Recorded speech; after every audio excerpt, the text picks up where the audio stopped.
Peace, family. Grace and peace. Assalamu alaikum. Shalom. Bye at hotel. Namaste. Free the land, beloved. Come on in, come on in, come on in. Y'all know what time it is. My name is Vicki Dillard, and you're tuned into my personal channel here at VickiDillard.tv. And I'm so pleased that you're with us today. I know y'all know that this is a very cosmic week, right? And of course, we're talking about we have a full lunar eclipse starting today and into tomorrow. But baby, we have another kind of eclipse. We got some other galaxy solar action going on. Y'all see who on the screen. I'm gonna give her a proper introduction here in just a moment. But I have a little bit of ritual as you come in. Be sure to come in giving us a big thumbs up, thumbs up. Be sure to like and be sure to share the broadcast, family. Yes, yes, yes. In a little bit right after this at 2 p.m. Eastern, I will be on African Diaspora News Channel. I'm live there Tuesday through Thursday at 2 p.m. Eastern. So yes, I'm gonna switch over there. But baby, I'm had to snatch up of my channel first, and then we're gonna do follow-ups over there. Okay, I promise you all. Thank you all so much for joining us today, family. If you don't know who is on the screen, I don't know what rock you have been under. I am so pleased and so highly privileged to have with me today Chicago's very own, a lady that's shaping her city and state, and quite frankly, this country, because it's setting an extraordinary precedent, and she has gone viral on multiple platforms because of her work on the ground. Ladies and gentlemen, would you put your black hands together? Put some black hands in the chat for me, for the lovely Miss Jessica Jackson. Welcome so much, my dear sister. Thank you for joining me here today. How in the world are you? Thank you for having me. Thank you for having me, Vicki Dillard. It's a privilege, an absolute privilege to be here. And I'm doing fantastic. I'm looking forward to this conversation. I already know it's going to be completely informative, completely hot, completely knowledgeable. Let's go. I'm thankful to be here. Yes, ma'am. Yes, ma'am. Now, I want to say this. I would like for you, just really briefly, because I know we're getting ready to discuss. You were there in person, Washington, D.C. recently for an immigration hearing that had to do with you all's mayor, Brandon Johnson. Of course, we know there's been a whole lot of shenanigans going on. I've been doing nonstop coverage of Chicago for the past few years, different elements of Chicago, in fact, but certainly I had been covering him as well as my colleagues. Yes. So I want you, first of all, to let us know just very briefly, give us a little introduction of who you are and how in the world, what made you get involved with such activist work on the ground, political work on the ground? Well, I was born and raised in Chicago on the South Side. And after, I graduated from college, I went and lived in California for a number of years, for 35 years, in fact. My mom passed in 2016. And when she passed, she left this 3-flat building in Chicago, the building, in fact, that I was born in. Wow. The building that, in fact, we were the first Black family to live on this block in 1962. Only for my mother to pass on. And I'm glad you asked that question. Glad you asked it. Because my mother passed in 2016. I want your audience to understand that my mother had a full-fledged, authentic, 100% will. Wow. My mother didn't owe anybody a dime, not a credit card, not a hospital bill. She wasn't in a state facility, so she didn't owe the state anything. My mother died debt free. This building that's been in our family my whole entire life has been paid for since I was a teenager. Wow. Only for my mother to pass on. And Cook County, in the city of Chicago, the state of Illinois, has a law that says even when a person passes, if they had real estate in their estate, they still have to go through probate. And that is how, and that's how Cook County / the city of Chicago gets their grubby little hands on your property. You understand that? And when that started happening with my mother's estate, that's what made me come here in 2019. And that's what made me go to City Hall to start saying, wait a minute, what y'all doing? And I started realizing that it wasn't just illegal immigration that they were using to push us out of our communities. It was also, from what I was learning, the probate process, illegal foreclosures, illegal reverse mortgages, illegal tax evictions, all these things that have been in place for years to steal Black people's real estate. And when I saw that happening through this probate process, I went down there to fight for my mother's stuff. And in that started the whole conversation about illegal immigration and all that, until ultimately I ended up in that hearing on Capitol Hill.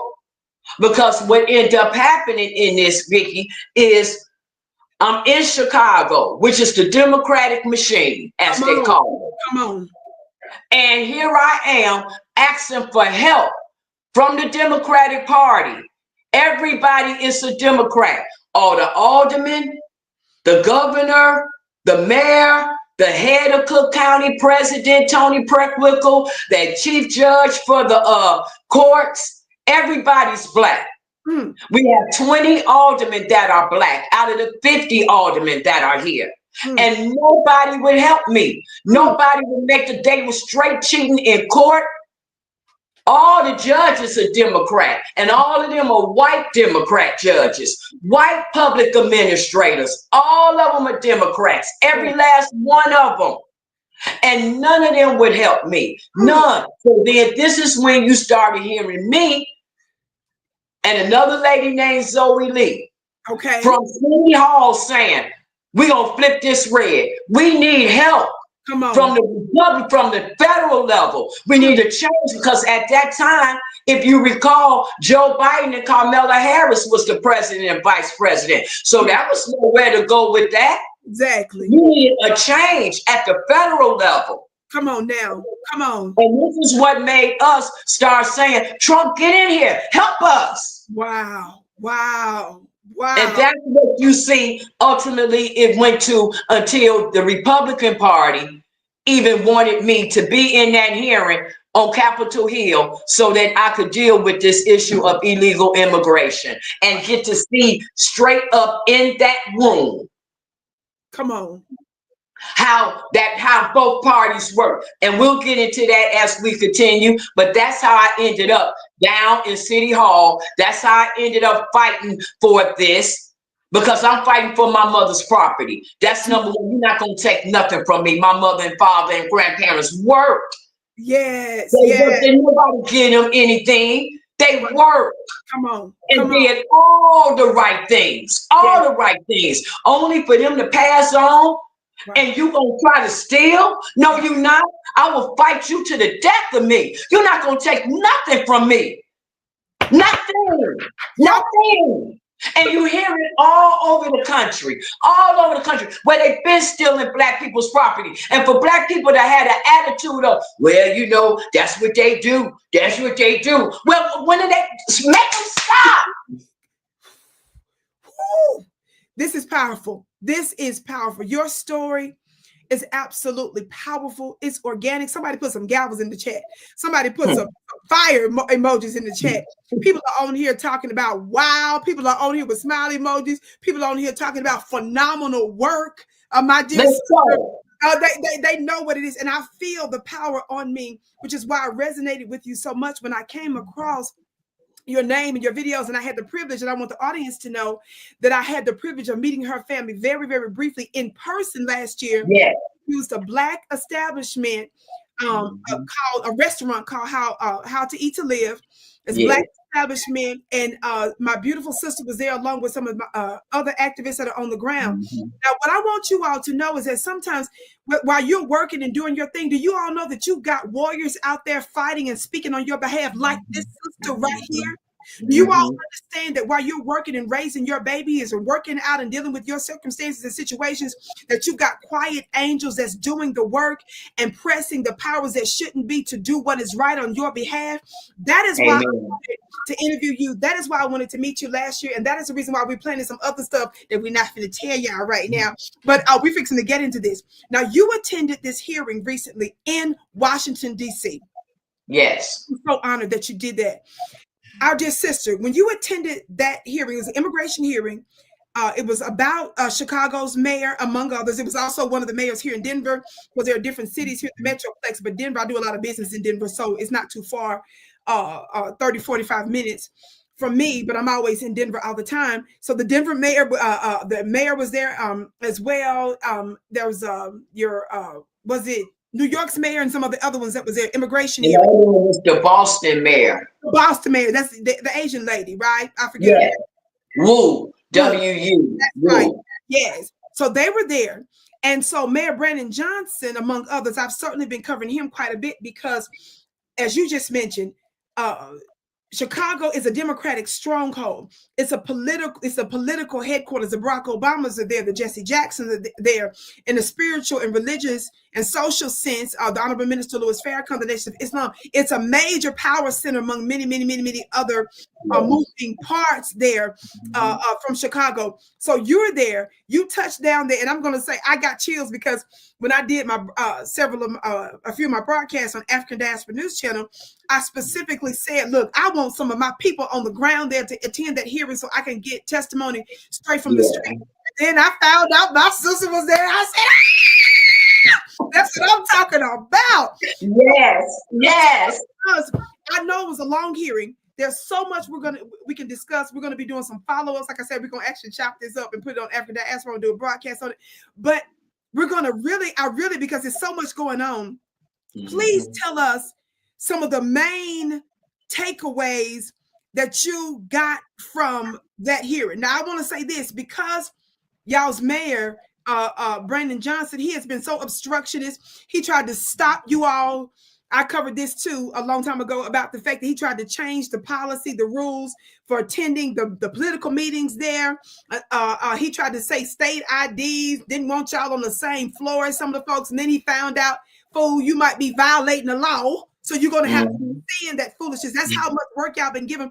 Talk to us about what you learned, what you gleaned, some of the top things that you can take away from, that you took away from the hearing. Now, I did do a broadcast recently on African Diaspora about the fact that one of the Congress people said that she referring him for criminal referral Department of Justice. But take it from there, sis. Tell us what you gleaned from it.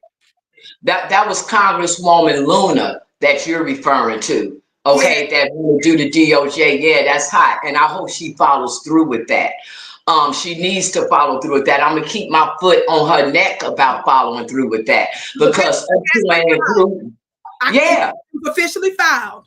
It was officially filed. And please don't drop the ball on it. Stay on it. Now, to your point, the main takeaways I took away, number one, which is very important, is that the Democratic Party, well, let's backtrack to this, please. Yes. Being there in that room, in that hearing, especially for people that are from all blue cities like Chicago, Democratic stronghold cities like that, it gave an opportunity to see both sides of government. Because here you only see the Democratic Party, the Democratic Party, the Democrat. Well, when being in that room on Capitol Hill, you had an opportunity to see the Democrats at work and the Republican Party at work, which is a healthy political perspective. It's unhealthy to only see things one way. You can't make a fair judgment if you only see things one way. So I want to even encourage your audience to sometime when you on YouTube and you see those hearings that are being aired on TV, sometime tune into those things so that you can see how government works. Okay, so that was the first thing. The second thing, and an important thing, is that the Democratic Party, their position with this, because it was the oversight committee that called them in to question them about the issue of sanctuary cities. The fact that these sanctuary city mayors, like the 4 that we named, are refusing to cooperate with ICE, for ICE to come in and get illegals out of the country. Now, you keep in mind that Donald Trump ran on mass deportation. Keep in mind that 70-some million people voted for Donald Trump, knowing what his agenda was, mass deportation. You look at how red that electoral college was vote. They said that that's the reddest that the electoral college map had been since the days of Ronald Reagan. So you're talking about the country. The country wanted mass deportation because this is what the people voted for. Okay, only to get for him to get in office, and the Democratic Party stopping him every which way they can from implementing what your own constituents and citizens say they want. You talking about voter suppression. You talking about a refusal for a peaceful transition of power. Are you kidding me? No, they're not climbing the Capitol, but they are for real stopping the current government, the federal government, from implementing what it is the people went to the poll and said that they wanted. Come on, that's what we're seeing. And the way that they're doing it, and the way that it played out on Capitol Hill that day, this is the trick. They are intentionally intertwining the issue of illegal immigration with immigration. Say that again. Say it again. That's what they're doing. They are intentionally intertwining the issue of illegal immigration with the issue of immigration. When they know it's not the same thing. Vicki, to hear those Black Democrats, because you got to know, and we all know that the Democratic Party is more diverse. It's more diverse. The Republican Party, all white. Yes. Those Black Democrats, very Black Democrats on Capitol Hill are sitting there just going on and on and on about immigrants when they know doggone well it's not the same. And this is the argument that they're saying, and you're going to appreciate this position. Yes, ma'am. Yes, ma'am. And this country was built on immigrants. If immigrants weren't here, what would we do? Everything would fall apart. Everybody here is an immigrant. To promote this immigration thing when you know doggone well that's a lie. You know that there is a group of people here in America who are not immigrants at all, and that would be us. We were never immigrants in this country. We got here by way of, whether you believe that we FBA foundational and we're here already, I believe that there is some truth to that argument based on the fact that we are the original people. So it is very possible that Africans that migrated to all over the existing lands at that time. I'll give you that, but it's undeniable that a lot of us came by way of that slave trade. And we got here by way of slavery, which was what? A legal institution in America. So every time we stepped foot off that slave ship, we were already legal. We were never immigrants. So for the Democrat Party to sit up here and stir this thing about how if the country didn't have immigrants, it will fall apart to do when the non-immigrant Black people, the ones who started this. Come on now. How is it going to fall apart? Because you don't agree to let a bunch of illegal people who you don't have no trace of who they are, where they from, who they are. It was sickening to see the Democratic Party sit there and want to sit here and just demand rights for people who have broken into this country. My God. Demand rights for people who haven't did a dime, and it's just so sickening because you've never, even on Capitol Hill Democratic Party or locally here in Chicago, I've never seen a Black Democrat stand up and fight for Black America. I've never seen it. Never. They didn't on Capitol Hill last week. And I'm in these meetings here 2-3 times per week. Come on. And I have never seen a black alderman, a white alderman, a Hispanic alderman, the couple of Asian aldermen in there. No one has ever stood up and said, give black people their money. They've never said, do economic development in black neighborhoods. They have never said it. I don't care how Brandon Johnson sit up there and lie and say about how he's put $200 and $300 million on the south side and west side of Chicago. He's a liar, and the truth is not in him. I live in South Shore, which is the heart of the south side of Chicago. And the only thing he done put over here is a bunch of illegal immigrants. Come on, let me hit the gavel on that one. Somebody, because it's the truth. Because it's the truth. And we holding court today. If you just tuning in, I know y'all like whatever this is, it's a fire. Somebody, Denise says, this sister is speaking the truth and lightning bonfire. She got some fire emojis. And then she says she got her mini gavel and I'm hitting the table with it. You gotta That's what we do. Following the Democratic Party like this, letting them lead us around by the nose like this when they don't mean no good for us. Every person in Chicago, every black person in Chicago, you want to keep on standing behind this Brandon Johnson? You want to keep on standing behind this Democratic Party? I want you to go outside your door. I want you to just go inside. I ain't telling you to go far. Just outside your door. Look to the left, look to the right. Look at all those vacant lots. Look at all them abandoned buildings. Look at that failed school that's in your neighborhood.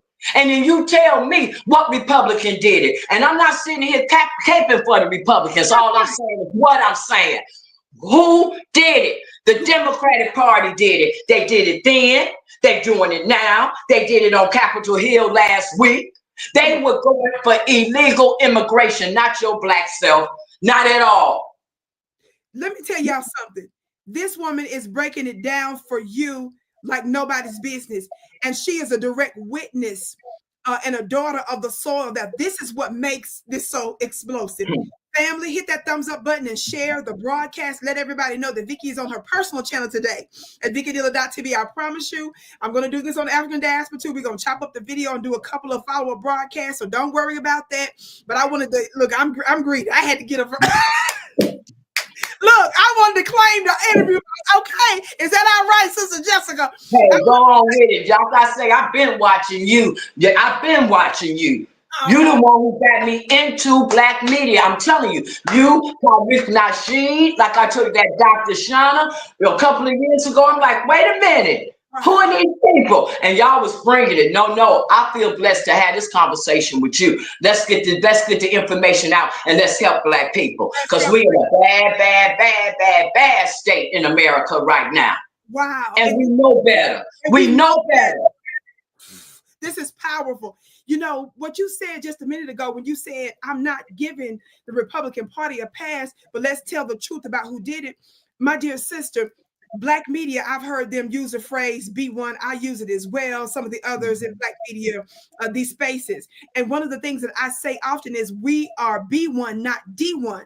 And why do I say that? B1 meaning black first and not D1, Democrat first. I say that because, see, when you start to associate yourself first with religious labels, political labels, socioeconomic labels over being black first, you will make an excuse for a racist Joe Biden, but then you can point out the racism of a Donald Trump. You'll high-five your favorite racists. You'll let them get away with stuff that you know you would never, ever allow the other side to get away with. You will justify the Democrats not giving you reparations, even when Obama first got in office. Remember, they had the White House, they had the Senate, and they had the House of Representatives. Did they use that little window of time to push through reparations? No, they used it for other stuff.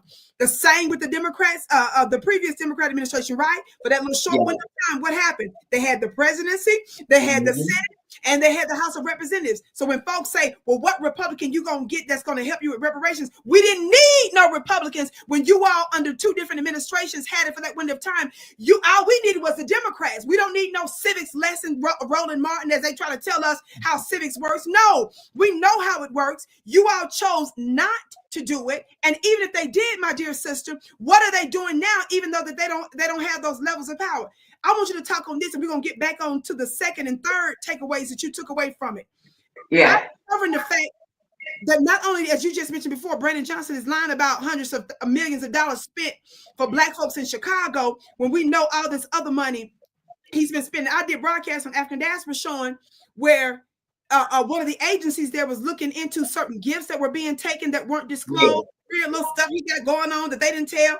I just did a broadcast the other day highlighting the fact that he has a criminal referral now after that during that hearing. But also we found out that both he and the previous Democrat mayor, Lori Lightfoot, is said to have obstructed some of the hearings and information that's going on.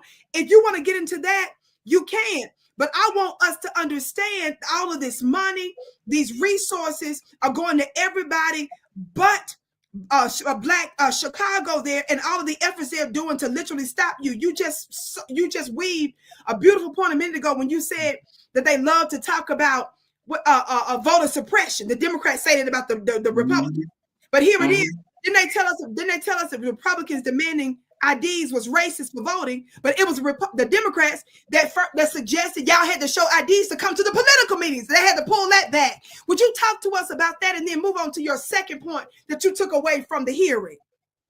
I mean, you just said it best. This is levels and levels and levels of corruption by the Democratic Party.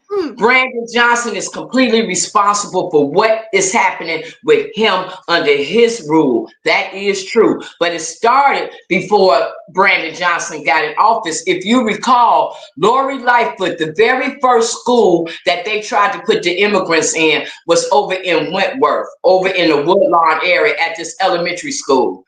And the community came out then against Lori Lightfoot and told her if she put those immigrants in that school, that they was going to vote her out of office. She went on and let them get in that school. And in fact, they got her out of office. Okay. Now, it's a brother here by the name of Mark Carter. Okay. And Mark Carter been doing a lot of work, on the ground too. Okay. And he started talking about this 2011 immigration plan that apparently had been in the mix for years in these Democratic cities, about how they were going to bring immigration into these Democratic cities. And he was talking about it when this conversation of immigration first started getting big. Now you see, this is what it was. This is a plan. Think about it. Think about it. Remember when COVID was in place? And remember when they kept saying, what's going to happen when Title 42 get lifted? What's going to happen when Title 42 lifted? Remember, they kept saying that. Well, we saw what happened. What happened was Joe Biden and Kamala Harris opened up that border wide as they could and let everybody in here. Come on, that's what happened when Title 42 lifted, and did it under the false guise of what? Being asylum seekers, being refugee seekers, lying about all of it, just caravans of people over here. Come on. That's what that was behind. And then here in Chicago, they started lying, saying that this was by way of the sanctuary city ordinance that Harold Washington had done from 1985, playing that card because, again, he was a beloved mayor here, because he was the first Black mayor here. So everybody here loved Harold Washington. So they hung it on him.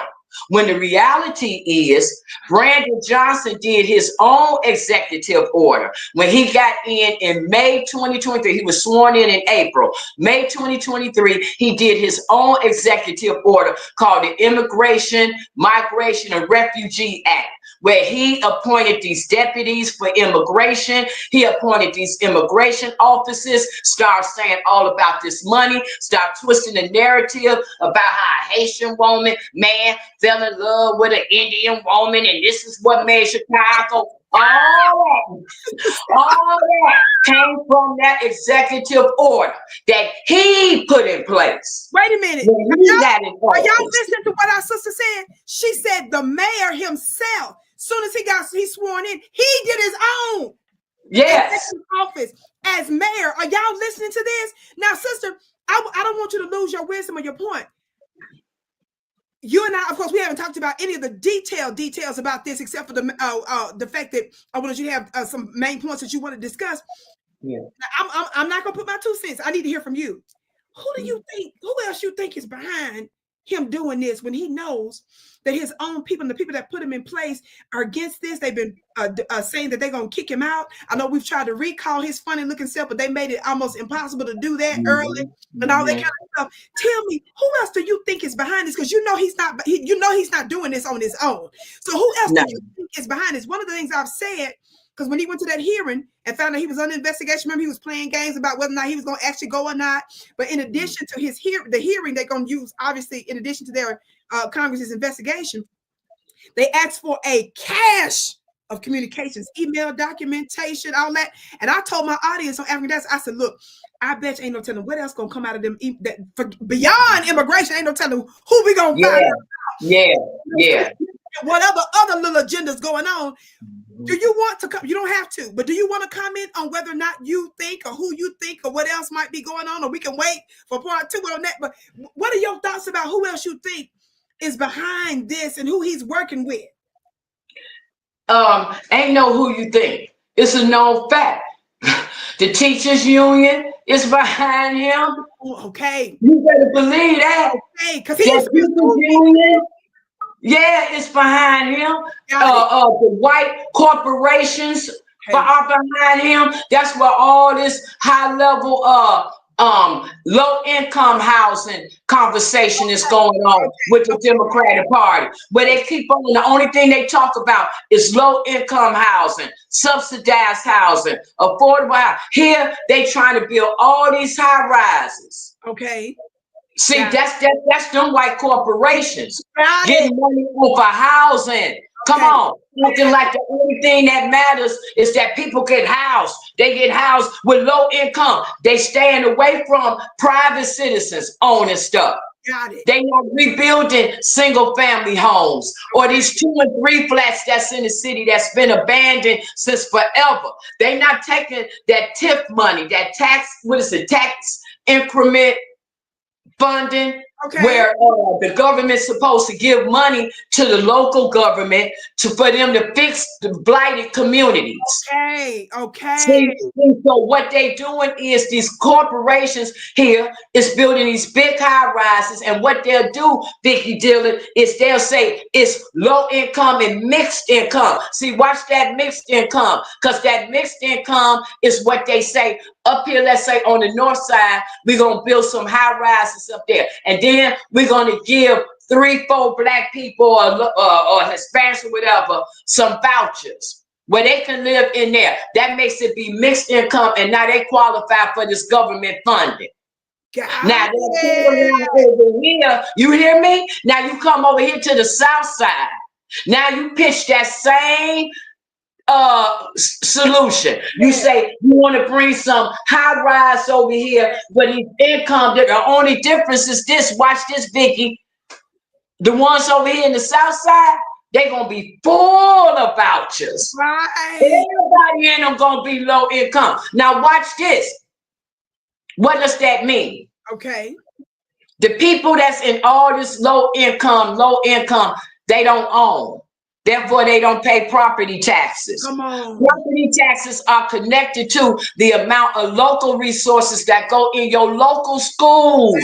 Come on. So if your local community is not paying property taxes, now that means a lot of resources not going into that local school. Now we're talking about low education. Yes. Low income, where you're not owning nothing. Now you're recycling poverty. You're pushing low income housing instead of pushing employment. If people had jobs, they could pay their rent. Right. If they had jobs, they could be motivated to have families and all this and that. If they had jobs, they could qualify for housing and buy property and have generational wealth and all this and that. But you're not doing that if everybody's getting a Section 8 voucher. Exactly. You can't pass down no voucher. That's right. That's right. And then you are making me think now because I've done interviews with a brother Abdul Muhammad that had to do with his firing from the schools. And there were corporate connections there. And I found out that the black fire folks, they're not even keeping with the quote of the number of fire folks. They're there because they said that if they got good jobs, they're going to be able to afford to stay in those neighborhoods. Yes. You connecting some dots. Are y'all getting this? Come on. Come on. Listen, let's go back to what brother Muhammad said, Abdul Muhammad said about those firing. Remember when you interviewed him, I looked at the interview and he said that the issue with the schools and stuff was connected to gentrification. Yes. But all this is about pushing us out. Remember he said that? He did. Okay, now let's run it back. Remember when you met with us when we was here in Chicago? Yes. Remember we gave you what? That contract for Black Chicago. And in that we were talking about that contract for Black Chicago. Remember? We were saying that the template for that is that for every city that's a blue city, whatever the population is for Black people in that city, that employment should be represented in all the various aspects of the city, including the fire department hiring, the police department hiring, the law, the teachers, right? All that's connected. Wow. It's all connected. Wow. And if you can get, and I don't know how, maybe this is something for another topic, another day, but how is it that the Democratic Party has convinced us that we should not care about ourselves, that we should be concerned about these illegal immigrants, that's some type of beautiful thing to not even be interested in protecting our own selves? Come on now. Come on. We're not standing up for ourselves. Yes. You understand that, Vicki? The Democratic Party got us not standing up for ourselves. They got us by way of these Black churches and these preachers making us think somehow that it's from slavery, that don't want nothing now. Your pie's in the sky. Wow. And then somehow this make you a super, super good person. Come on. If you don't want nothing now, come on. Y'all, our sister, as you can see, is on fire. Family, make sure you share this broadcast. One of the things that my beautiful sister said to me before we got on, when she was saying when she first started listening to Black media, she said, she was talking about how inspirational I, along with some of the others, were, and that how we get more in depth about what's really going on. And my sister had the nerve to even bring up the fact of connecting my testimony, connecting my fights with the government, connecting my unfair federal criminal trial, connecting some of my activist work that I was doing on the ground. And then she turned around and connected to my health situation too, family. And she said that, Vicki, that's what sets you apart. Say a little bit about what you were saying, the importance of independent Black media like ours. Would you just say that really briefly, my dear sister? Because I want to say that in connection with how we're getting this out, the truth and this different narrative, and why Sister Jessica, the former press secretary, Kareem Jean-Pierre, had me blocked on a couple of personal platforms, and why I heard from CNN, and why I heard somebody directly from MSNBC that was upset about what little old Vicki with a laptop and a cell phone is putting out into the world, and why that so concerned them. Talk to us just briefly about that, and then we're going to move on to the next point, beloved. Perfect. I mean, it's hot. It's hot. When you see CBS and NBC and all them, and they have such a surface level of what it is that they're going to present. And when you look at the fact that most of them are Democratic owned, so they're presenting a certain picture. But when I start looking at Black media, Vicki, Tariq Nasheed and them, and I start seeing how deep that they were going, that all the things that was getting shown to us on the face. No, y'all went deeper. Even with that Bill Cosby trial, when you all start showing who these white women were, the caliber of these white women that had Bill Cosby trapped up like this, where the mainstream media had you thinking that these were some really, really affluent, beautiful flowers. Like, wait, no, it was you. And the other Black media that said, look at these women. Look at the caliber of these women. That was hot. And it's been like that, one topic after another, that you all take this one sliver of information and you go deeper and deeper and deeper and bring that information to the people so that we can see both sides. You all are doing your part. It's up to us now to open up our minds. Come on, the Bible says, be ye transformed by the renewing of your mind. Grab hold to what the truth is that y'all putting out here, because y'all putting in the work. Wow. Only thing people have to do is be willing to receive it. It's like scripture say to the man laying by the pool for 38 years. What he say? Are you willing to be healed? Are you willing to be healed? Then pick up your mat and walk. That's what's before Black people right now. Are we willing to be healed? Are we willing to be healed? Then pick up our mat and walk. This is powerful. All this nonsense. Stop. We know better. Wow. Wow. Shout out to our family that's giving those gifts. We've got folks that's giving cash apps. We got folks that's just singing your praises. The one that says, where is the love? She's giving a $20 cash app. We got a $50 cash app from Famously Blacker. That's from Hollywood. Okay. Amen. Let's go. Sister Jessica, I always say this because I want us to know that we got people on the ground like yourself. And we've got some other folks that's helping us. So we need all kinds of soldiers. If people ain't standing in the way, and they're different kind of soldiers, right? When you go to war, you have to have nurses that enlist, don't you? You got to have cooks that enlist, and you got to have the front line. So we got to respect everybody in their role. As long as you ain't in the way trying to push no agenda and stop us, prevent, frustrate, and forward what we doing, or you become an enemy to us. Talk black to me, somebody. So we appreciate all of those that are supporting. I just want you to know they on here supporting you right now. I'm just throwing that out there so you will hear that as well. But my praise God. Yes, I wanted you to bring that up, what you said a few minutes ago, and I connected it with my interviews that I did with Brother Abdul Muhammad and some other stuff. Y'all better not miss. Y'all better not miss. Y'all saw I popped up on you for Chicago before. What if I do it in a minute? Don't play. Y'all know I don't do nothing for nothing around this piece. And with my health and other behind the scenes stuff I got going on, don't play with me. Y'all better stay tapped in and tuned in to what I'm doing here so that you don't miss what we're doing. I wanted them to see you too, sister, because I want them to know that when people love to say, well, what we gonna do about it? What we gonna do this, that, and the third, and what we gonna do this? There are people just like our sister Jessica that are out there doing the work on the front lines, but you all have your job. Those that give the narrative, those that support, those that back what's happening. They're different kinds of soldiers, so you get in where you fit in, dear family. Now, one of the reasons I wanted you to bring up what you just brought up just a second ago, did y'all see how she beautifully connected the different interests? Folks don't understand the immigration issue is a geopolitical international issue. And one of the things that I'm going to talk about, I got a webinar coming up. It's pinned below. It's pinned above. I'm not even spending a lot of time talking about that right now. Family, it's pinned above. It's a free webinar coming up in a few weeks.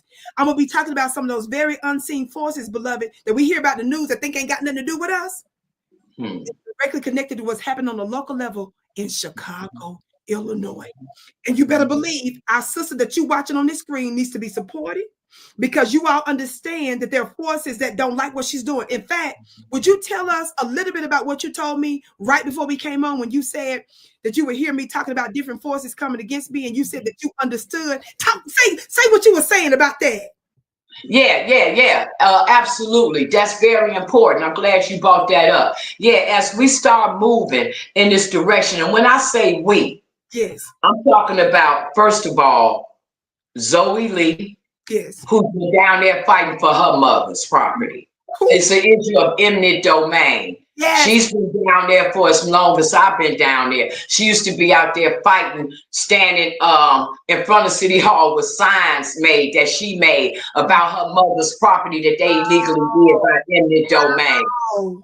Okay, and so actually, she was the first one that said, you know what, y'all don't settle my mother's case, we're gonna flip Chicago red. Okay, and then I in turn with her was in agreement. Yeah, let's flip this red. Let's flip this red. Okay, then about in October, that's when she got these shirts made up. Before then, we wasn't wearing shirts, so we was just out there. She got these shirts made up, and she invited like she did like a town hall and invited people to come. And then that's when Danielle Carter came. We call her Danny C. You probably seen her in the news, and you too. So that's Danny. Okay, and then Dave Mason came, and then there are other people, Molly and her daughter, and Badu. I think he got a French name, but they work more closely with Zoe and that part, like that social media stuff. But anyway, then you had like Carter Trust, and Tyrone Muhammad, and Gloria and Erica, who made that contract for Black Chicago. Like I said, Mark Carter, who did that immigration thing. There are a lot of people out here that have been fighting for Black Chicago. I want you to be crystal clear about that. Yes, sis. It's a lot of us that's been out here. And Latasha Dunn, and see, I want to give a shout out to Carter Trust. Carter Trust is from the West Side. Okay. Like we over here from the South Side. But those of you who don't know, that South Side, West Side beef between Black Chicago is deep. It's deep. It's deep. I've never known it not to be. And I'm 62 years old. All your life, South Side didn't fool with the West Side. West Side ain't fool with the South Side. It's always been that way. We don't fool with each other. Wow. It's a known fact.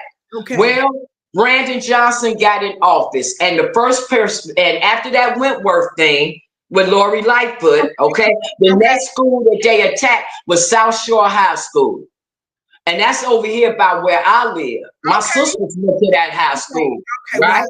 So Natasha Dunn and them who live over there in that part of South Shore, that's the ones that you saw come out and did like that bigger press conference was saying that they didn't want them in that school. If you recall, at the same time, a little while after them, they started attacking that Munson Park field house over on the west side. Come on.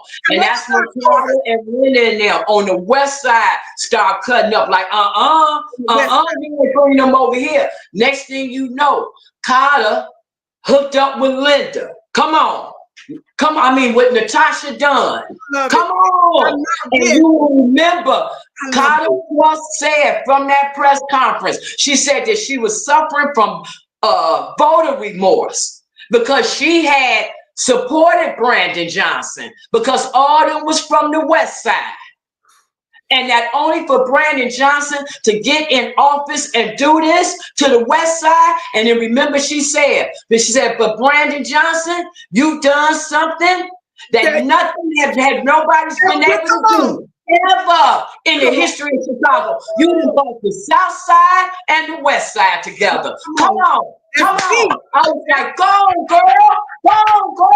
Then I told Zoe. This deep. I said, Zoe, we need to do a press conference. It might have been right. It was right at that time. It was right along that same time. And they started airing about how the money was being messed up. And I told Zoe, I said, that's white folks right there. White folks talking about that money. Now it's time to get on that money thing. It's time to get on that money thing. And that's when George Blakemore, that older man that you see on clips in them colorful clothes, right, he'd be down there all the time. And Doris Lewis, the one who did the contract for Black Chicago, I met her. You met her, right? Her and Erica Dunn. They're the ones who authored that. Dunn and Sister Doris. Now, I need you to tell people one more time. They're the ones that wrote contract for Black America, right? Watch for this. Black Chicago. Black Chicago. That can be turned into a bill. Do you all understand that? Right. So we're supposed to be out there talking. I had the privilege. She's a former educator too, I believe. Yes, she's a teacher. She used to be a teacher. Correct. So I need y'all to understand, this is who I fool with, and this who fool with me. But when you're out there talking, you're talking to Black women and men and even some of the others that are on the line writing bills that other folks can copy. Didn't we talk about that during the meeting? They could take that very contract and other cities could just use that as a template before their local Congress folks? Yes. Based on the Black population of their city. That should be represented in the different areas of employment. And correct. She broke down the percentage Yes. That's her and Erica Dunn. Yes. And I told them, I said, give me that. I'm going to present that to City Hall. That's why when you look down there, you see that they wrote it, but I presented. Right. But sis, right. Because there was a lot of us that was working. But the people, I don't want nobody nowhere to ask me, Vicki, well, what's the solution? Who out there doing it? Did somebody demand that you be a part of a group, my sister? Did somebody compel you and force you to get involved in this? You did this organically. You start getting in where you fit in, and look at the explosive growth and the people that you've inspired. And people who inspired me. See, and people who inspired me. Yes. You understand? Yes, when I saw them talking about that money, I told Zoe, I said, I remember when Lori Lightfoot, when I first got here, remember I said I came in 2019 to see about my mother's estate. And at that time, of course, over the years, I had started noticing the decay of the South Side, 71st Street, 75th Street, 63rd Street, 79th Street. Over the years, you start seeing decay of it, especially after the crack epidemic, really. Right. Got it. Really. That's what started this decay. Got it. Yes, absolutely. Because the 70s, the 60s and the 70s on the South Side, it was like, what? We had everything over here. What? We had stores, we had Black-owned restaurants, Black-owned gas stations, Black-owned banks, Black-owned communities. We had everything over here. You literally never had to go downtown unless you was going to get Garrett's popcorn or wanted to go to Marshall Field. Over here on the South Side. Do you understand? No, we was not breaking our neck to be there. No, because we had everything we thought we wanted over here on the South Side. And then after the crack epidemic, you saw the decay of our neighborhoods, and the Democratic Party, who's always been in office, has never put that money back into our communities. They literally let our communities decay like this, you know. And I think that when they came up with this thing of immigration, that their mindset really was looking at us as a people, the Black aldermen, the Black ones, the white ones, the Hispanic ones, the couple of Asians, look at us and say, they ain't gonna do nothing. Look at them. Yes, look at them. Look at them. They ain't gonna do nothing. Look at them. And so they felt like they could pour these immigrants in our neighborhoods. But like I said, starting with Wentworth area, then to Natasha Dunn, then Carter and them, and then, like I said, simultaneously, this is important, simultaneously, me and Zoe over here on the South Side fighting for our property. We didn't know each other. George Blakemore, that older guy with the colored clothes, he the one who told me, there's a girl down there named Zoe. She out there protesting for her mother's stuff. You need to find her. So that's what made me find Zoe. Wow. Okay, and then after a while, I'm like, come from out here with these signs. Come up here and public speak. Come up here and get to that mic. Okay, so from that, it was another town hall in Hyde Park over here. And Hyde Park has always been like one of the better middle class Black neighborhoods in Chicago. And Desmond Yancey, who's a failed alderman, who came in under quote unquote being Black, and then after he got in, now all of a sudden he turned Haitian. Oh my goodness! Oh my goodness! Oh my goodness! Oh look! Oh my goodness! Oh my goodness, he did it. You know how Donald Trump say Kamala Harris was Indian, and then all of a sudden he turned Black? Right.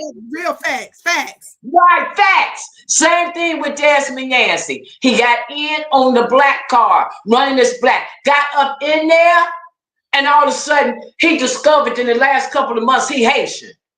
And instead of being did ordinances for that and all of that. So he came to put the immigrants in Hyde Park. Hyde Park. Now let me explain Hyde Park. Hyde Park is a part of the city that, let's say us over here in South Shore on the South Side, when we wanted to do nice Black, When we wanted to go to nice black restaurants. When we wanted to go and be able to walk around in a nice black neighborhood, you know. That's what Hyde Park was over here on the south side. So they came up with the bright idea that they're going to put some illegal immigrants over there. So it was a town hall meeting. Doris Lewis, the one who made that contract with Erica, got up. It was a clip that went viral when she said, "We don't want them here, send them back," and that went viral. It was George. Well, I told George, the older guy with the colorful clothes, did he know her? He said, yeah, he knew her because Tyrone Muhammad knew her.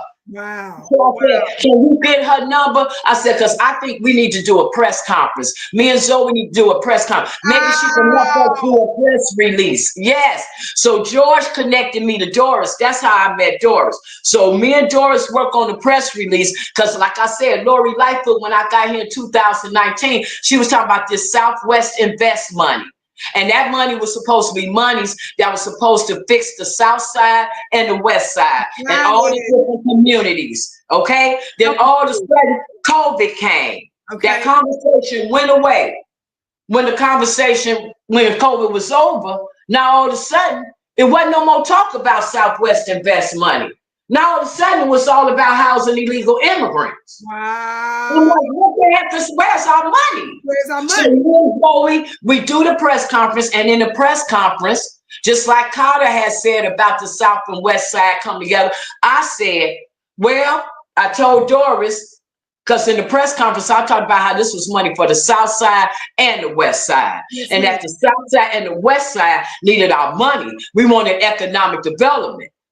So after that, I tell Doris, well, Doris, since I'm talking about the West Side, I guess we better go meet some of them West Side people. So me and Doris get in the car and we ride to a Munson Park over there where Carter and them was. And that's how I met Carter.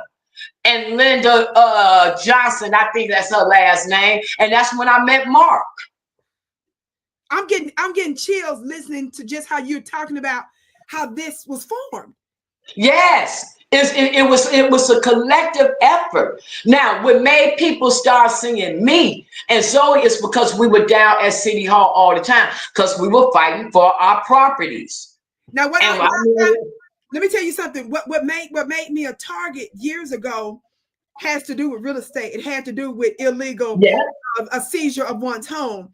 And a lot of folks don't know that before the official 2007-2008 recession, I was already fighting the powers that shouldn't be, but it was on multiple levels. Even people that I was close to that had something to do with it, but they were being manipulated. Yes. Corporate groups, because I was going off on them, but then found out it wasn't just them. It was somebody that was connected to them, and it was somebody else higher up. It was. And then I end up. It's an attack. It's an attack. And then I found out that Wall Street entities was involved. The local government's trust was involved. Some of the local courts was involved. So when you lose everything and you don't have the resources that you had, and then even some attorneys that don't want to represent you because they tell you that if they go after this entity or this person, it could put their other cases and career in jeopardy. Yes. To go represent myself. So I said to him, yes.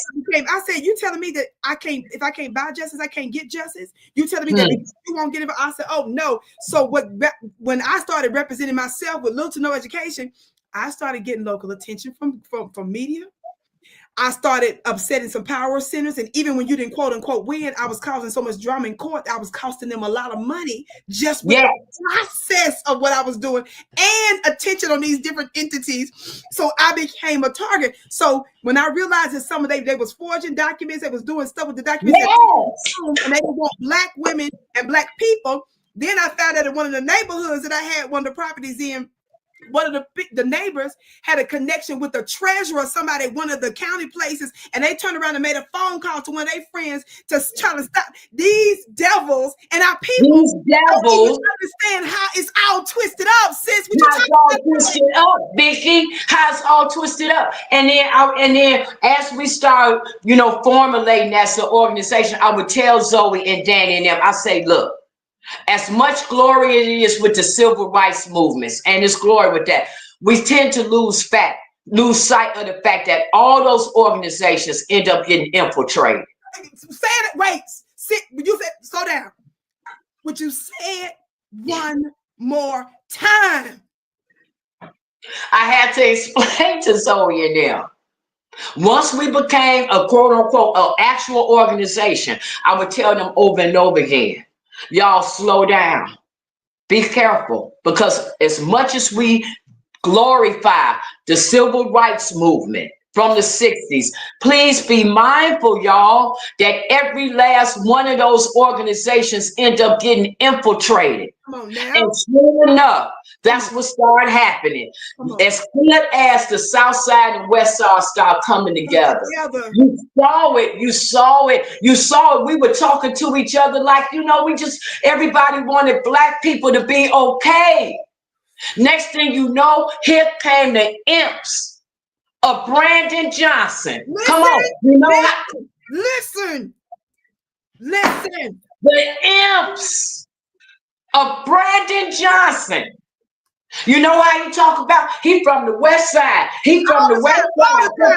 He started using people that he knew, he grew up with, that supposedly was supposed to be organizations and all that. And they start coming after us, start saying mean things, picking fights with us, all this, because trying to take the eye off of what we were doing.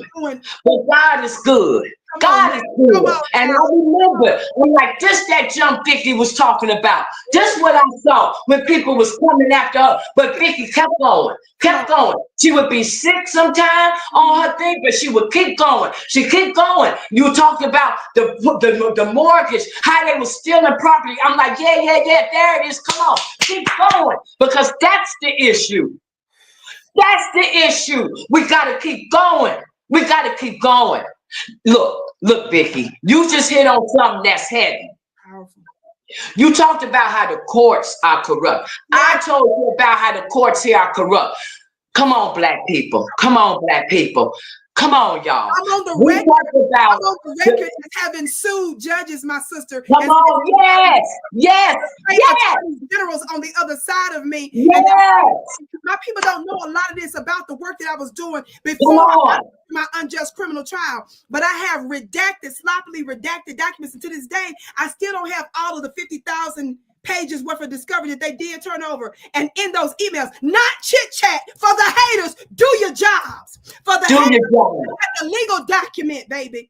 You will see that in those documentations, before there was anything, the investigators that was pressing the feds, Wall Street entities and banks, pressing them to please come after tracking other counties where I was fighting in court and was winning on a local level. And they was like, get her. These are emails. This is not chit chat.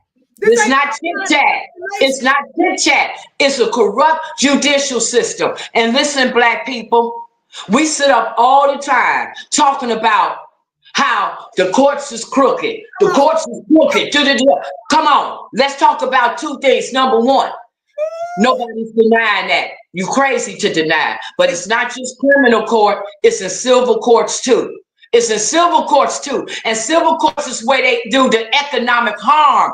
They want you to keep on looking at the criminal court when the reality is less than a third of us is actually going to be in criminal court. No, we all end up some type of way in the civil proceeding. And civil proceedings is how they're getting us economically.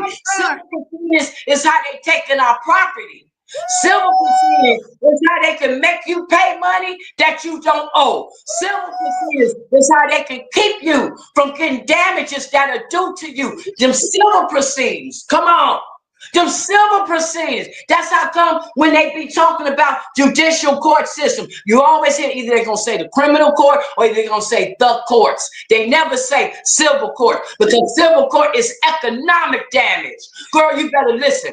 Come on, Black people, get your mind right. Listen while you listening to these old crooked Democrats. Look, for the first time in history, we have a United States of America president. The president of the United States, who is the most powerful man in the world. Whether you agree with him or not, whether you're on this side or it don't change the fact that he holds that position. And it is the first time in history, Black people, that we have a president that can attest to the corruption of these courts. Come on. Because of the way they came at him, we need to take this as an opportunity to get judicial reform. He already did the thing, the First Step Act. That means that his mind is there. Now, come on, push, Black people. Make them look at this corrupt judicial system. What you're saying, I got to put my 2 cents on this one because that's what I've been saying for the longest. When I was out there and my so-called spiritual brothers and sisters, they couldn't hang with me, sis, when I became a target. They started strange.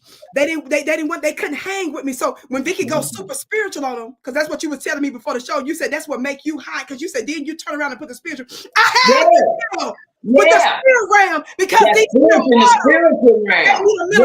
Baby. They left me alone. You understand? They left me alone. I had to rock with the unseen in order to withstand the extraordinary pressure that I was under to submit by even local activists that was supposed to have my back that just wanted me. But you know what they want? Just go ahead and do a plea. You know what they want? Just go ahead and do this. You know what they want? And having to withstand all of that. Now, this is very interesting. I told somebody before, I don't care about Donald Trump's devilish antics. I call him out just like I called out the Democrats, the Kamala Harris's, the Joe Bidens, and the rest of them. But watch this. The stuff he's talking about is stuff that I was talking about a long time ago with others about the corruption of the courts. But now that he's talking about the courts, y'all want to act like that the courts is some upstanding entity, and how dare Trump go after the courts when they're the very ones that's been because they're the very ones. Because look at this, Vicki Dillard, and I always make this point. It doesn't matter what policy is in place. It doesn't matter even what law is in place. If you get to court and the judges are corrupt, it ends it. My mother did everything right. The Constitution is there. The law is there.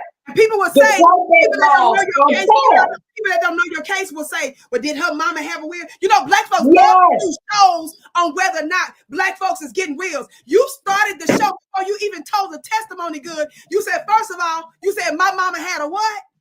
She had a full, authentic will. Thank you.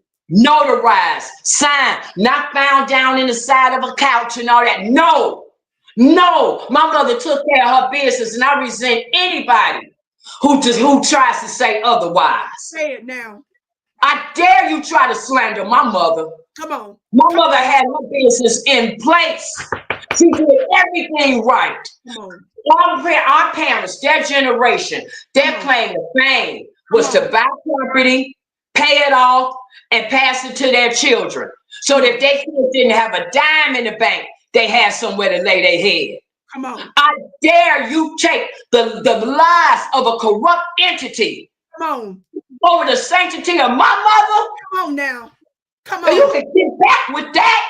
Thank you. And then this is what folks don't understand. The finesse, the tricks, and the technicalities that the courts use to prevent you from ever getting to the facts or the merits of the case. They use tricks and tricks to prevent you from even infiltrating. And even the judge in one of my situations where he signed a document claiming he did it based on half of the charges on my behalf, and it was read before a jury as if I agreed for that. And I'm looking at him on the side, letting his funny looking self know, Ninja, you went behind my back and you signed. I got chills talking about it right now. I said, you signed. I'm looking at her. And when I told the judge, when I brought it up to the judge or whatever, after the case was over, one of my cases was over, letting him know, I'm going to tell the judge, you better file that document to let them know that I was never authorized, because that was read before the jury, saying that I had agreed and admitted to it related to half of the charges, which is known as a stipulation. That was what he signed, was tantamount to a plea agreement on those particular charges that he signed behind my back with the prosecutors. And when that was brought before the court, because after the unjust trial was over and the guilty plea was in, we had to have a hearing after the fact. I waived my attorney right privilege because I wanted it all out there. The court cleared. She did a technical thing to where she didn't even address my briefing at all. She simply gave another attorney, fired him, got him off the case, and put another she appointed that was technically in private office herself that would never get to the issue.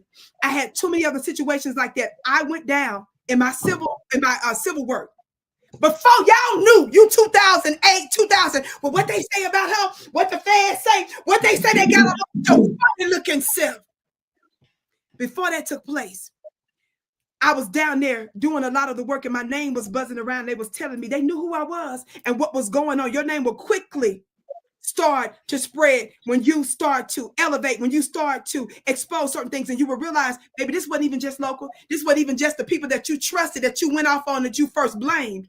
When you realize this had to do with Wall Street out of New York, when you realize that it had to do with trustee corruption, I'm gonna be honest with you. One of the things I found that was contrary in some of the documents, I didn't even realize. I just started doing the work and started doing research and started paying money to get information that some of the people inside the trust department started to hand me paperwork. Look, sis. And they would say, look at the bottom of that. They said some serious on that. That signature don't go with that. That don't go with this.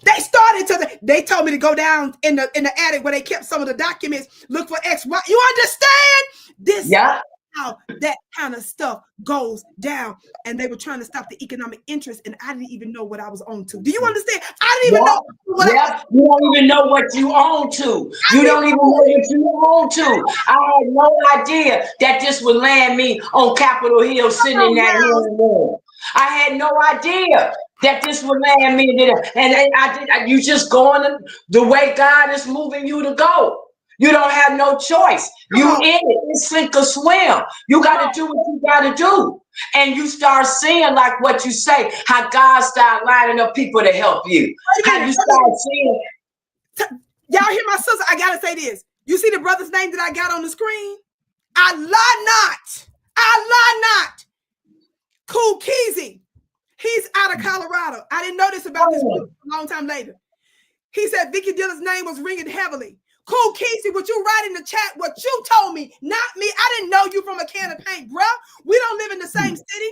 I think he told me some brothers that was locked up in prison said something about Vicki Dillard's name. Y'all don't understand. I'm gonna let him say it. This is live. When my sister just said what he said, I almost forgot this.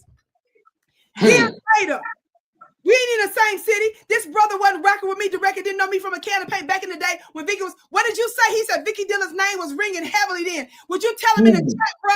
What you mean? Cool Keezy, he's a rapper. He's a businessman, a brother. I learned of him later online, not from the state of Colorado, not from Littleton, not from Denver, not from the Aurora region. Y'all been hearing a lot about Aurora, haven't you? And the immigration stuff in Aurora, right? That's within this region of the area. I once lived over in that area too, the Metroplex. That's why I just keep it as a Metroplex. But I'm trying to get folks to understand. My name was ringing in the courts amongst judges in Wall Street. I went and complained at a meeting. One of my family members told me to get down there. They're going to be talking about some properties of foreclosure. They didn't even know all the details. Watch this. What you say, bro? What you say? He said she was in the news here in Denver. We saw it. I was definitely in jail. Bro, they ain't ready for it. They're not ready for it, bro.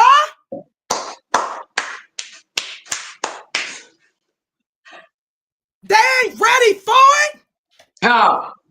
I don't even remember what he told me. What did you say that the prisoners were saying to you, bro? What did you say that the brothers you was locked up with years later? He found me online the way you said, who is this Vicki Dillard doing the news online?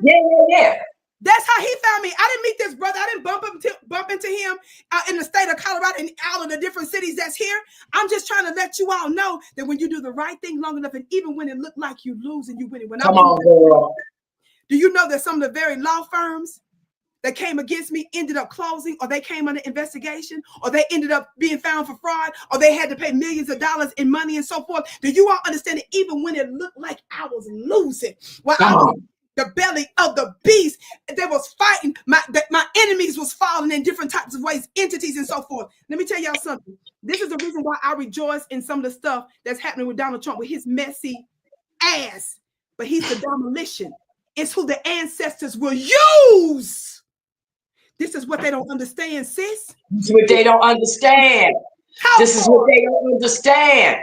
God works through people, and to believe that God works through people, you got to believe then that Satan does too. Come on. It's just real. It's just real. Now, what we do is just real. Now, what we do know is God even created Satan. Come on. They ain't ready for that. Remind them. Come on. God even created Satan. Could you remind them? Can you remind them? God created it. There's nothing greater than him. For the Sunday school people out here, this your Sunday school lesson, in case you forgot. There's nothing greater than him. Come on now. Come on. And this is what I want. Yes, the temptations of the devil to get you off guard, to get you up. But just as like Noel Jones, I heard him say it in one sermon. He say, just as much as the devil is meant to tempt you, that's how much God is determined to bless you. Wow, come on. Wow. Come on. You don't hear me? And see, and you keep your mind there. See, I'm going to go back to what you said about Donald Trump and real quick about the Republican Party. Can we talk? I ain't caping for neither one of them. But the reality is we in America. This is our country. Come on now. Do we believe that this is what we built? Wow. Do we believe that this is where our ancestors got enslaved at? Do we believe that they ones whose soul is in it? Because if you believe that, then you understand that this is our country. This is ours. And you got the right to demand anything you want from the government. Wait. We're getting close to the end now, sis.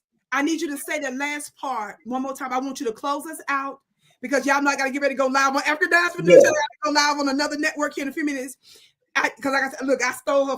I had to use her for my channel first, y'all. We're going to take it. I'm going to do a follow-up, I promise you, on African Diaspora, but I had to use on my channel first today. But would you end us now, because I got to switch over here in just a few minutes. Would you end the time for us, family? Don't forget to get your free seat for my upcoming webinar in case you want to know about it. Guess what I'm going to be talking about? I'm going to be talking about how your U.S. government, we have testimony. This ain't no run my mouth of using covens on their military bases. Did y'all hear what I said? I'm going to talk about that, AI and intelligence, and the upcoming thing. And some of y'all want to know what's going on with Trump and Elon Musk and people saying he's the president. Y'all ain't heard about this ancient prophecy from Babylon that Trump know about. And y'all ain't heard it like this nowhere. Y'all know I bring it whenever I do these spiritual webinars. Don't miss it. The link is above. I want you to end it for us, dear sister. Would you so much? And I promise y'all, we up to something. I ain't telling yet. Just like we met last year, and I went to a town hall, black town hall last year in Chicago. I'm gonna make an announcement in the upcoming days. Y'all know I don't play about that.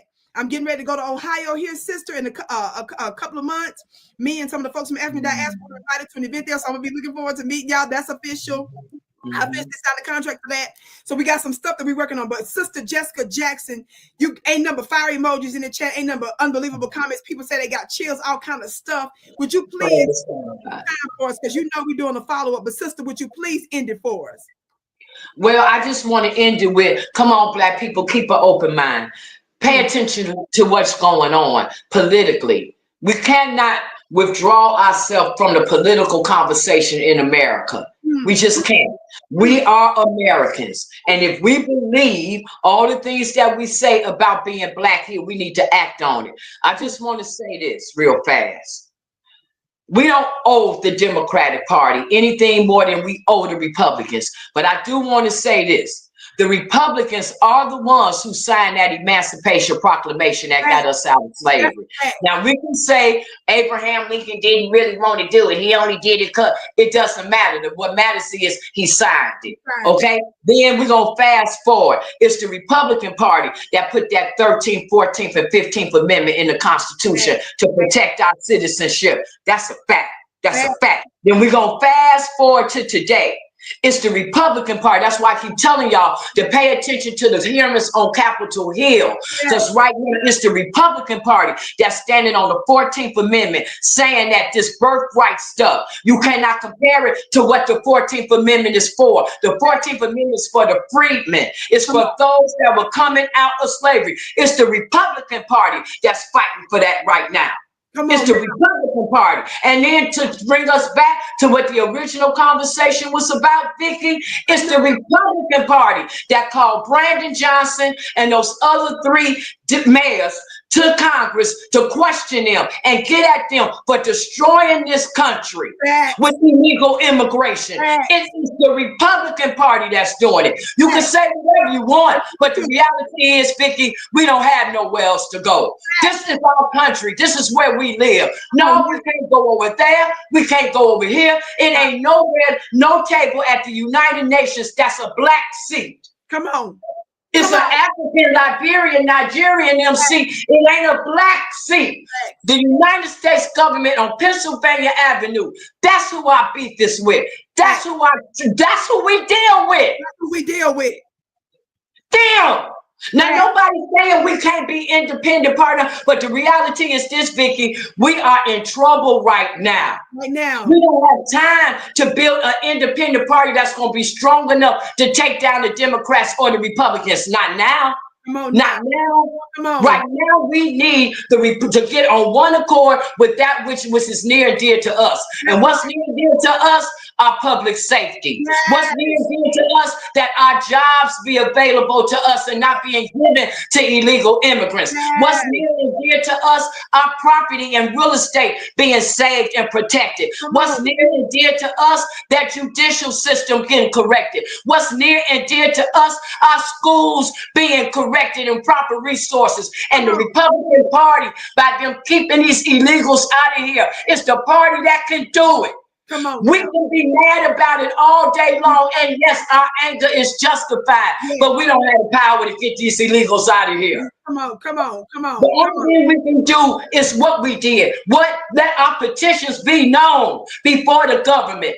And what did the border czar Tom Homan say in his speech?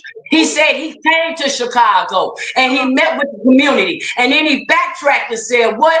I met with the black community there. He was talking about me and Zoe and Danny and Dave. I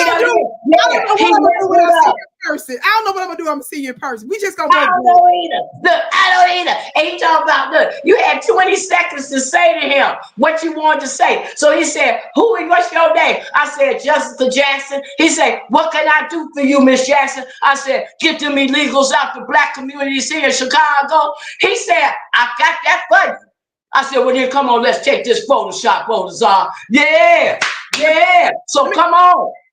Our sister, did y'all hear what she said to us? Somebody just said this chat that lost their minds. They just all kind of I'm hot. I'm sweating. Watch this.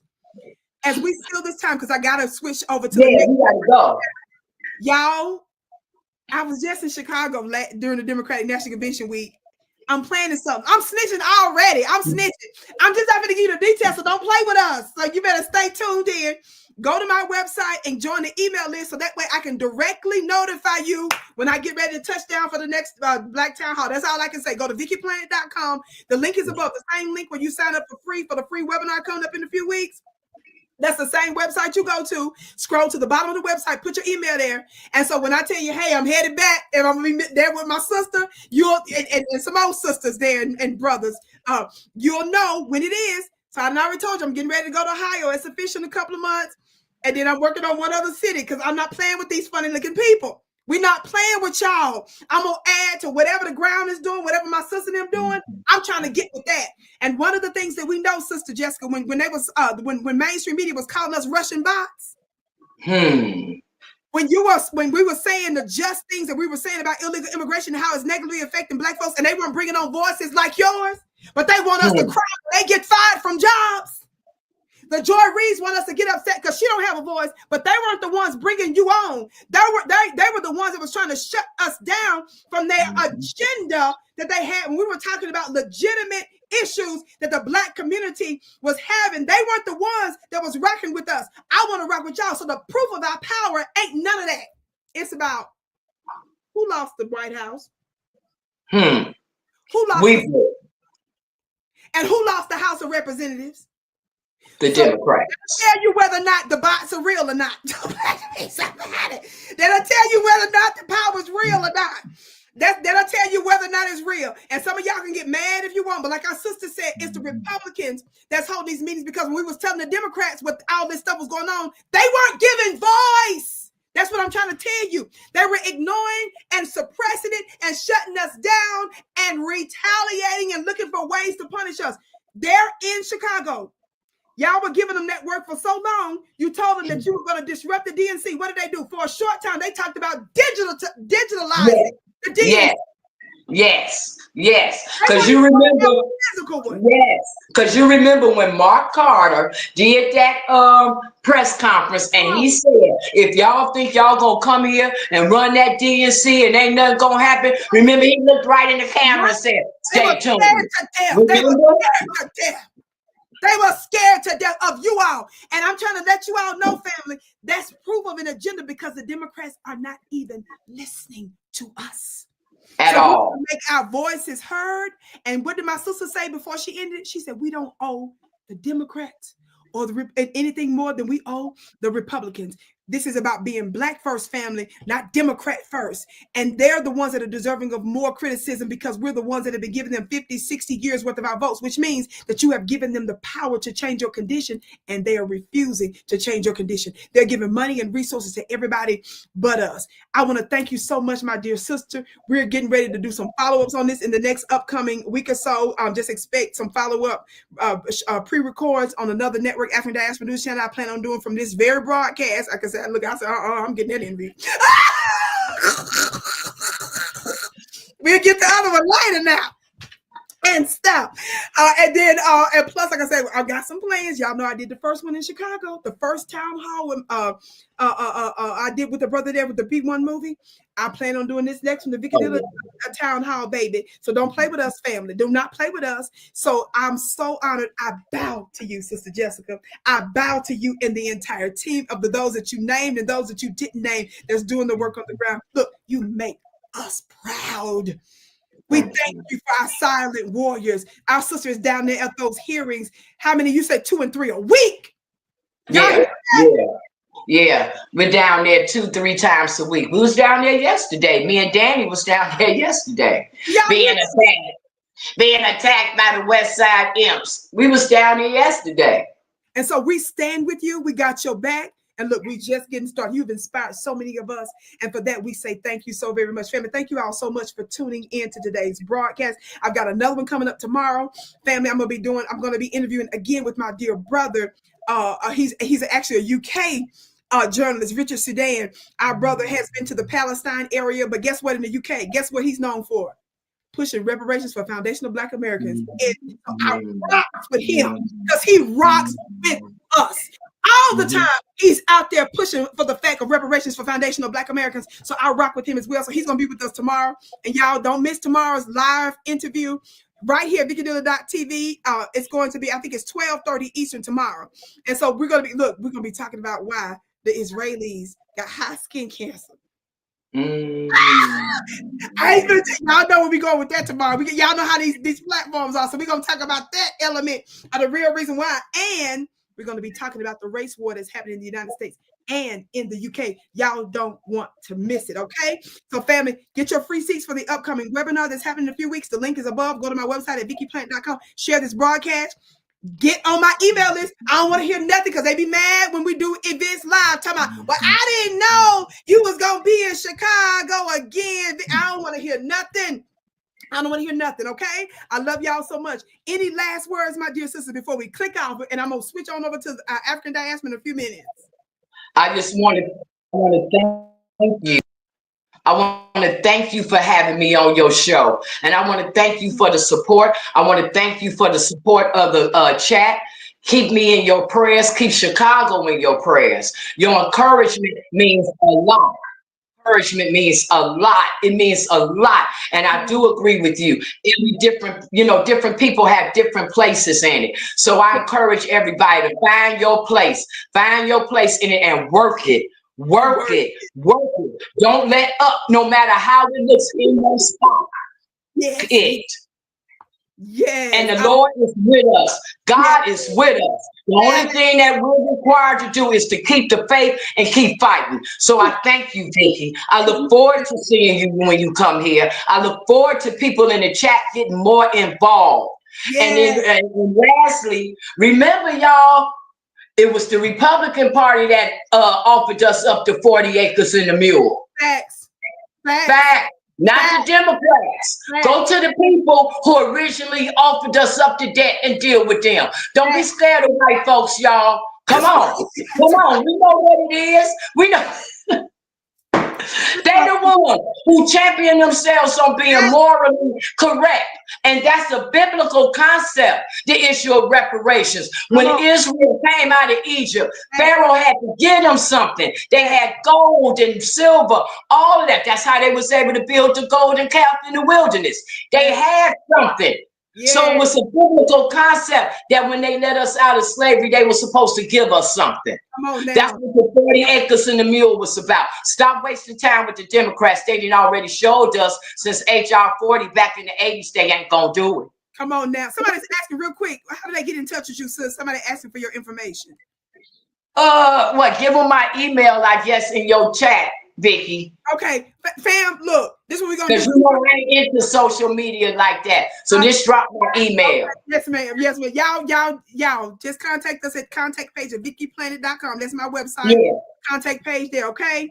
And we'll give you her email address. Our sis move a certain way, and look, I have to respect the way a soldier move. I got my protocol, she got hers, baby. She said, this is why I'm effective. Don't get me caught up in stuff. This how I talk, and this gonna be what it is through the email and stuff. Okay, y'all. It's our job to make this go to keep her out there. Yes, we love you so much. I love y'all. Thank you for tuning in. I love you tomorrow at 12:30 Eastern, and then I'll see the rest of you all on African Diaspora News Channel in just a few minutes. I love you so much. We bow to you. I can't wait to see you again. See you guys later.